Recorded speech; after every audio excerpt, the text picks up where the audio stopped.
Hello నమస్తే and good evening. నేను మీ బుల్లి.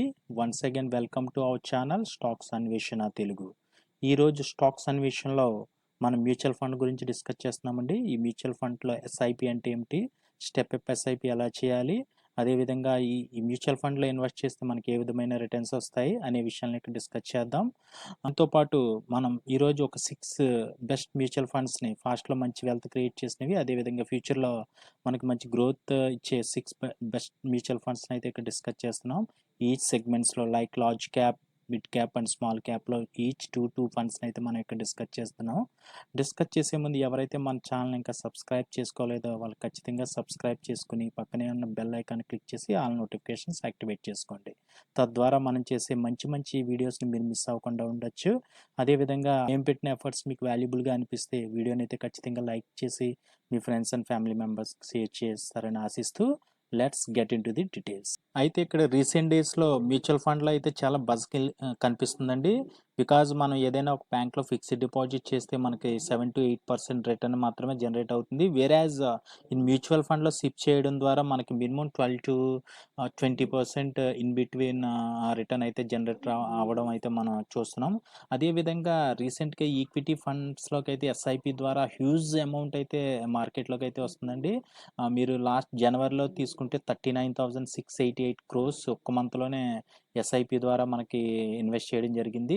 ఇది లాస్ట్ 1 year నుంచి చూసుకుంటే కూడా ఎవ్రీ మంత్ 30,000 40,000 ఇన్ బిట్వీన్ మనకి ఫండ్స్ అయితే మార్కెట్లోకి ఎస్ఐపి ద్వారా అయితే రావడం జరుగుతుంది. ఇక్కడ మనం డేటాని అబ్జర్వ్ చేస్తే లార్జ్ క్యాప్ ఫండ్లో లాస్ట్ 3 to 10 yearsలో ఫర్ ఇయర్ ఎంత రిటర్న్ జనరేట్ అయింది అనేది ఇక్కడ చూడవచ్చు. For example Nippon India large cap ఫండ్లో చూస్తే లాస్ట్ 3 yearsలో 18% రిటర్న్ జనరేట్ చేస్తే లాస్ట్ 5 yearsలో 19%, అదేవిధంగా 10 yearsలో 14% రిటర్న్ జనరేట్ చేయడం చూడొచ్చు.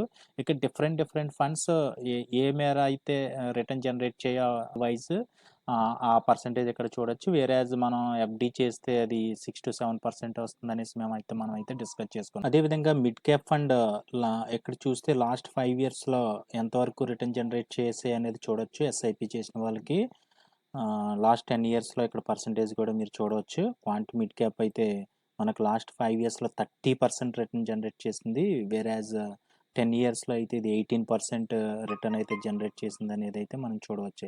ఇలా డిఫరెంట్ మిడ్ క్యాప్ ఫండ్స్ కూడా ఇన్వెస్టర్స్కి ఏ విధమైన రిటర్న్ జనరేట్ చేసాయి అనేది చూడవచ్చు. అదేవిధంగా మనం small cap historic return data చూస్తే స్మాల్ క్యాప్ లాస్ట్ 5 yearsలో 40%, 30%, 28%, 27% ఇలా అయితే హ్యూజ్ రిటర్న్స్ అయితే జనరేట్ చేసేది అనేది మనం ఇక్కడ అబ్జర్వ్ చేయవచ్చు. అయితే ఇక్కడ ఎస్ఐపి అంటే సిస్టమేటిక్ ఇన్వెస్ట్మెంట్ ప్లాన్ అండి. అంటే మనం ఇలా కొంచెం ఎవ్రీ మంత్ బ్యాంక్లో కానీ షేర్స్లో కానీ ఇలా నెలకి కొంచెం ఇన్వెస్ట్ చేసుకుంటూ వెళ్ళడాన్ని మనం సిస్టమేటిక్ ఇన్వెస్ట్మెంట్ ప్లాన్ అంటాం. ఇక్కడ ఫర్ ఎగ్జాంపుల్ మనం మ్యూచువల్ ఫండ్లో ఎస్ఐపి చేస్తే ఎస్ఐపి క్యాలిక్యులేషన్ చూద్దామండి. ఇక్కడ మనకు ఇక్కడ చూస్తే ఎవ్రీ మంత్ ఒక 5,000 చొప్పున మనం ఒక 30 years ఇన్వెస్ట్ చేస్తే మనం ఆన్ అండ్ యావరేజ్ రిటర్న్ అనేది మనం ఆల్రెడీ ముందు చూసాం. Large cap, mid cap, small క్యాప్లో 30%, 25%, 27% రిటర్న్ జనరేట్ అయింది. అలా కాకుండా మన ఆన్ అండ్ యావరేజ్ మీద ఒక 15% రిటర్న్ తీసుకుంటే 30 hours సిస్టమేటిక్గా చేసుకుంటూ పోతే మనకి 3,50,49,103 రూపీస్ అయితే మనకి జనరేట్ అవ్వడం జరుగుతుంది మ్యూచువల్ ఫండ్లో ఎస్ఐపి ద్వారా. అయితే మన స్టాక్స్లో ఎస్ఐపి చేయాలి అని చూస్తే ఇక్కడ చాలా కంపెనీస్ ఉంటాయండి. మనం ఆల్రెడీ ఎర్లీ డిస్కస్ చేసుకున్నాం. స్మాల్ క్యాప్ అని, మిడ్ క్యాప్ అని, లార్జ్ క్యాప్ అని ఇలా డిఫరెంట్ స్టాక్స్ ఉంటాయి. అయితే మనం ఈ స్టాక్స్లో ఇన్వెస్ట్ చేయాలంటే ఖచ్చితంగా మనకి చాలా నాలెడ్జ్ అయితే ఉండాలండి. కంపెనీ కోసం ఇన్ డీటెయిల్గా మనం అనాలైజ్ చేసి ఉండాలి. సో మనకి కంపెనీ కోసం తెలియనప్పుడు ఎవరైతే బిగినర్స్ కానీ స్టాక్ మార్కెట్లోకి రీసెంట్గా వచ్చిన వాళ్ళు ఎవరైతే ఉంటారో వాళ్ళకైతే ఖచ్చితంగా మ్యూచువల్ ఫండ్ ద్వారా వెళ్ళాలనేది అయితే నా సజెషన్ అండి. అయితే ఇక్కడ మనం మ్యూచువల్ ఫండ్లో మనం ఇన్వెస్ట్ చేసిన ఫండ్ ఫర్ మంత్లీ ఒక ఇంత ఫండ్ అని వస్తుందండి. ఆ ఫండ్ని అంతా తీసుకుని వెళ్ళి ఒక పర్టికులర్ ఒక ఫండ్ మేనేజర్ ఉంటాడు. ఆ ఫండ్ మేనేజర్ వచ్చి దాన్ని డిఫరెంట్ కంపెనీస్లో డిఫరెంట్ సెక్టార్స్లో అయితే పెట్టడం అయితే జరుగుతుంది. ఫర్ ఎగ్జాంపుల్ ఇక్కడ మీరు ఎస్బీఐ స్మాల్ క్యాప్ ఫండ్ చూస్తే ఇక్కడ ఎస్బీఐ వచ్చి స్టేట్ బ్యాంక్ ఆఫ్ ఇండియా వాళ్ళు రన్ చేస్తారండి. ఇది స్మాల్ క్యాప్ సెక్టార్లో ఉన్న మ్యూచువల్ ఫండ్. దీని కరెంట్ న్యావ్ చూస్తే రూ. 177 ఉందండి. దీన్ని యూనిట్ అంటాం. సో, మనం ఒక 5000 పెట్టి పర్చేజ్ చేస్తే 5000కి ఎన్నైతే యూనిట్స్ వస్తాయి అన్ని యూనిట్స్ మన అకౌంట్‌కి రావడం జరుగుతుంది. ఇక్కడ చూస్తే సీఏజీఆర్ అంటే ఫర్ యానమ్ మనకి జనరేట్ చేసిన పర్సెంటేజ్ అండి ఇది. లాస్ట్ 5 ఇయర్స్‌లో 23.29% అయితే ఇక్కడ జనరేట్ చేయడం జరిగింది. వేరేయాజ్ మన బ్యాంక్‌లో గానీ, పోస్ట్‌లో గానీ ఎఫ్‌డి చేస్తే మనకి ఇది 6-7%గా ఉంటుంది. ఇది ఇయర్లీ వైజ్ మనకి జనరేట్ అయిన పర్సెంటేజ్ ఆఫ్ రిటర్న్ అనేది మనం ఇక్కడ చూడవచ్చు.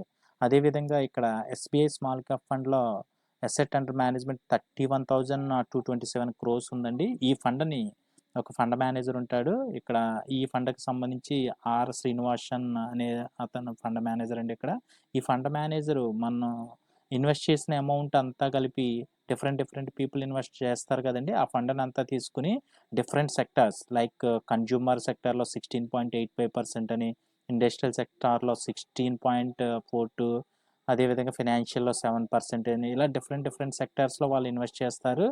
అదేవిధంగా సెక్టార్సే కాదండి స్టాక్ స్పెసిఫిక్‌గా కూడా చూసుకుంటే మనం ఇవి ఏమేం కంపెనీస్‌లో ఇన్వెస్ట్ చేశారని కూడా ఇక్కడ మనం చూడవచ్చు. లైక్ బ్లూ స్టార్‌లో వీళ్ళు 3.53%, చార్లెట్ హోటల్స్‌లో 2.83 అలా డిఫరెంట్ కంపెనీస్‌లో వీళ్ళు మనం ఇన్వెస్ట్ చేసిన ఫండ్ అయితే డిస్ట్రిబ్యూట్ చేస్తారనేది ఇక్కడ మనకి క్లియర్‌గా అర్థమవుతూ ఉంది. అయితే ఇక్కడ మనం ఇన్వెస్ట్ చేసి మ్యూచువల్ ఫండ్ ఏదైనా ఉండొచ్చండి. ఫర్ ఎగ్జాంపుల్ ఇక్కడ మీరు అబ్జర్వ్ చేయొచ్చు. ఎస్బీఐ స్మాల్ క్యాప్ ఫండ్‌లో 2 ఫండ్స్ అయితే మనకి కనిపిస్తున్నాయి. అదేవిధంగా ఏ ఫండ్ మీరు సెలెక్ట్ చేసినా లైక్ హెచ్‌డిఎఫ్‌సి గాని, ఐసీఐసీఐ గాని, నిపాన్ ఇండియా గాని ఏ ఫండ్ సెలెక్ట్ చేసినా సరే మనకి ఇక్కడ 2 ఉంటాయండి. అందులో ఒకటి గ్రోత్ ఫండ్ ఒకటి ఉంటది. ఇంకొకటి ఐడీసీడబ్ల్యూ ఉంటది. సో, ఇందులో అయితే మనం కంపల్సరీ గ్రోత్ ఫండ్ అయితే సెలెక్ట్ చేసుకోవాలండి. ఈ గ్రోత్ అంటే మనకొచ్చిన రిటర్న్స్‌ని ఇందులోని యూనిట్స్ కింద కన్వర్ట్ చేసి మనకి వెల్త్ జనరేట్ చేస్తది. వేరేయాజ్ ఐడీసీడబ్ల్యూ అయితే మనకి జనరేట్ అవ్వని ప్రాఫిట్‌ని ఇయర్లీ బేసిస్ మన అకౌంట్‌లో అయితే వాళ్ళు డివిడెండ్ రూపంలో అయితే ఇవ్వడం జరుగుతుంది. సో, కంపల్సరీ మనం గ్రోత్ ఫండ్ అయితే సెలెక్ట్ చేసుకోవాలండి. సో, మీకు అర్థమైంది కదా!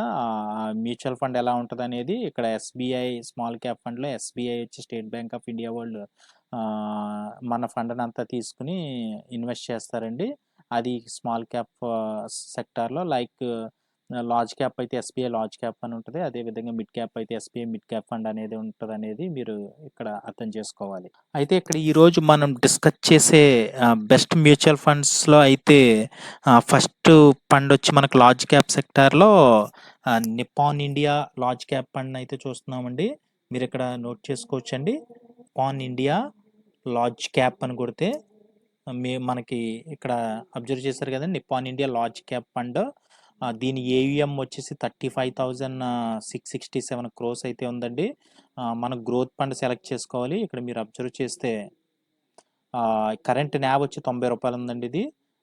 సిఏజిఆర్ మనం లాస్ట్ 3 ఇయర్స్ సిఏజిఆర్ చూసుకుంటే 18% రిటర్న్ అయితే ఇచ్చింది మనకి. లాస్ట్ 5 ఇయర్స్ తీసుకున్న 18.87 రిటర్న్ జనరేట్ అవ్వింది. సో, మనం ఇక్కడ ఈ ఎస్ఐపిలో అయితే ఇన్వెస్ట్మెంట్ రూ. 100 నుంచి అయితే స్టార్ట్ చేయొచ్చండి. సో, ఇది మనకి ఫ్యూచర్‌లో కూడా మంచి వెల్త్ జనరేట్ చేస్తది. ఇక్కడ ఈ ఫండ్‌లో ఎంతవరకు ఇన్వెస్ట్మెంట్ ఉందని చూడొచ్చు. 35,666 కోట్లు అయితే ఉందండి. ఇది large cap fund.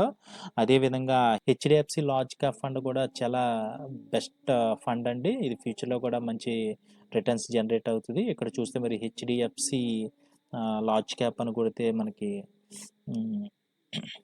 Large cap fund వస్తుంది. చూసారు కదా ఇక్కడ large cap fund HDFC large cap fund growth and HDFC large cap fund IDCW. So, మనం గ్రోత్కి వెళ్ళాలి కాబట్టి HDFC large cap fund growth select చేసుకుని సో, మనం అయితే ఎస్ఐపి క్లిక్ చేస్తే మనకి డీటెయిల్స్ అడుగుతుందండి. ఇది చూస్తే మనకి హెచ్డిఎఫ్సి లార్జ్ క్యాప్ ఫండ్ అయితే 1141 రూపీస్లో ఉందండి. ఇది లాస్ట్ 5 ఇయర్స్లో సిఏజిఆర్ చూస్తే మనకి 17.37% రిటర్న్ అయితే జనరేట్ అయింది. సో, ఇవి లార్జ్ క్యాప్లో ఉన్న 2 ఫండ్ అండి. ఒకటి Nippon India large cap fund, అదేవిధంగా హెచ్డిఎఫ్సి లార్జ్ క్యాప్ ఫండ్. అదేవిధంగా మిడ్ క్యాప్ ఫండ్లో చూస్తే HDFC mid cap opportunities fund growth చూసుకుంటే ఇది 73,510 క్రోర్స్ అయితే ఇక్కడ ఇందులో ఇన్వెస్ట్మెంట్ ఉందండి. ఇది చూస్తే మనం కరెంట్ న్యావ్ వచ్చేసి మనకి రూ. 187గా ఉంది. సీఏజీఆర్ లాస్ట్ 5 ఇయర్స్ సీఏజీఆర్ చూస్తే 25% రిటర్న్ జనరేట్ చేస్తుంది. మిడ్ క్యాప్‌లో ఇది మంచి ఫండ్ అండి. హెచ్‌డీఎఫ్‌సీ మిడ్ క్యాప్ ఫండ్ అయితే మనం సెలెక్ట్ చేసుకోవచ్చు. అదేవిధంగా కొటాక్ మిడ్ క్యాప్ ఫండ్ కూడా మనకి లాస్ట్‌గా అయితే మంచి వెల్త్ జనరేట్ చేసింది. ఇక్కడ కొటాక్ ఎమర్జింగ్ మిడ్ క్యాప్ ఫండ్‌ని తీసుకుంటే ఇది 49,091 క్రోర్స్ అయితే ఇందులో ఇన్వెస్ట్‌మెంట్ అయితే ఉంది. ఏఎం చూస్తే అదేవిధంగా ఇది సిఏజిఆర్ లాస్ట్ 5 ఇయర్స్లో సిఏజిఆర్ చూస్తే మనకి చాలా మంచిగానే జనరేట్ చేసిందని చూడొచ్చు. 23.31 అయితే జనరేట్ చేసింది. సో కరెంట్ న్యావ్ అయితే 134గా మనం ఇక్కడ అబ్జర్వ్ చేయవచ్చు. ఇవి ఈ రెండు ఫండ్స్ బెస్ట్ ఫండ్స్ అండి మిడ్ క్యాప్లో. HDFC mid cap and Kotak emerging mid cap ఫండ్ని మనం మిడ్ క్యాప్లో బెస్ట్ ఫండ్స్ తీసుకోవచ్చు. అదేవిధంగా ఎస్బీఐలో అయితే ఎస్బీఐ స్మాల్ క్యాప్ ఫండ్ అండి. ఎస్బీఐ స్మాల్ క్యాప్ ఫండ్ అండి. ఇది 31,227 క్రోర్స్ అయితే ఏఎంగా చూడవచ్చు. అదేవిధంగా కరెంట్ న్యావ్ వచ్చి రూ. 177 ఉంది. లాస్ట్ 5 ఇయర్స్లో సిఏజిఆర్ 4 ఇయర్స్లో చూసుకుంటే 20%, అదేవిధంగా 5 ఇయర్స్లో చూసుకుంటే మనకి 23.29% సిఏజిఆర్ తోటి మనకి రిటర్న్ జనరేట్ చేసింది అనేది చూడవచ్చు. అదేవిధంగా Nippon India small cap fund కూడా మనం తీసుకోవచ్చు. నిపాన్ ఇండియా స్మాల్ క్యాప్ చూస్తే 57,000 ఏఎం అయితే ఇక్కడ మనకి కనిపిస్తుంది. ఇది లాస్ట్ 5 ఇయర్స్ లాగా ఉన్న సిఏజిఆర్ని మనం రిటర్న్ చూస్తే 30% మంచి సిఏజిఆర్తో గ్రో అయిందండి. ఇది ఫర్ ఇయర్లో మనకి జనరేట్ చేసిన రిటర్న్ అండి ఇది. మనం ఇప్పుడు small cap, mid cap, large క్యాప్లో టూ ఫండ్స్ని అయితే డిస్కస్ చేసాం. అదేవిధంగా ఇప్పుడు మనం మ్యూచువల్ ఫండ్లో ఎస్ఐపి చేయాలంటే ఆ పర్టికులర్ ఏదైతే ఫండ్ మీద మనం ఇన్వెస్ట్ చేయాలనుకుంటున్నాం ఆ ఫండ్ మీద సెలెక్ట్ చేసుకుని మీరు ఎస్ఐపి మీద క్లిక్ చేసి ఇక్కడ మనం ఇనిషియల్ ఇన్వెస్ట్మెంట్ ఎంత పెడుతున్నాం, అదేవిధంగా ఇన్స్టాల్మెంట్ అమౌంట్ మంత్లీ ఎంతైతే మనం పెట్టదలుచుకుంటున్నామో అంత అమౌంట్ సెలెక్ట్ చేసుకుంటాం. మంత్లీ ఆర్ ఇక్కడ మనం మంత్లీనా, వీక్లీనా, 15 డేస్కి ఒకసారి, క్వార్టర్లీనా అనేది చూజ్ చేసుకోవచ్చు. అదేవిధంగా ఇక్కడ డేట్, ఏ డేట్ని అయితే మనం కట్టాలనుకుంటున్న డేట్ పిక్ చేసుకుని మనం క్రియేట్ ఎస్ఐపి కొడితే అది ఎవ్రీ మంత్ మనకైతే జనరేట్ అవుతుందండి. ఎవ్రీ మంత్ అయితే మనం సిప్ క్రియేట్ చేసుకుంటూ వెళ్తే మన ఫ్యూచర్లో హ్యూజ్ అమౌంట్ అయితే మ్యూచువల్ ఫండ్ ద్వారా జనరేట్ అవుతుందని. సో ఇది ఇప్పుడు వరకు ఉన్న డీటెయిల్స్ మ్యూచువల్ ఫండ్లో ఎస్ఐపి చేయడం. దీనికి రిలేటెడ్గా ఏమైనా మీకు క్వరీస్ ఏమైనా ఉంటే డెఫినెట్గా కామెంట్ బాక్స్లో కామెంట్ చేయండి.